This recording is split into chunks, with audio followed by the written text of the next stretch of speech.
The first ships descended through Kepler, 442 B's crimson sky like falling stars, their obsidian hulls reflecting the twin suns. Dr.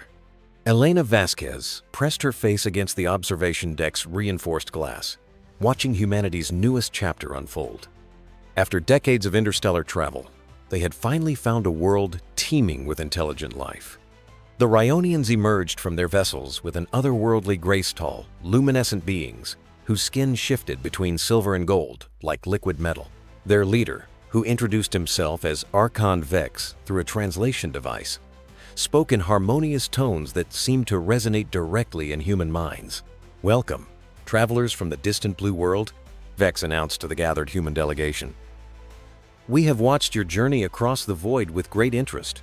Your species possesses something rare in this galaxy: boundless creativity and innovation." Captain Morrison, the expedition leader, felt a surge of pride. "We come in peace, seeking knowledge and friendship." Vex's features rippled with what might have been a smile. "And you shall have both, in abundance." The Zephyrians offered humanity everything they had dreamed of: advanced technology, extended lifespans, freedom from disease and hunger. Cities of crystal and light rose from the planet's surface within months, powered by Zephyrian energy sources that defied human understanding.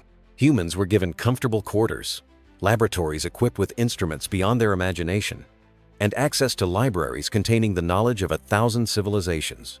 Dr. Vasquez found herself in a gleaming research facility, working alongside Zephyrian scientists on projects that pushed the boundaries of physics and biology. The work was exhilarating. She had never felt more intellectually stimulated. Her human colleagues were scattered across similar facilities, each pursuing their passion with resources they could never have imagined on Earth. Months passed before Elena noticed the subtle restrictions.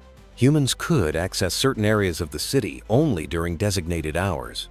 Their communications with Earth became increasingly filtered.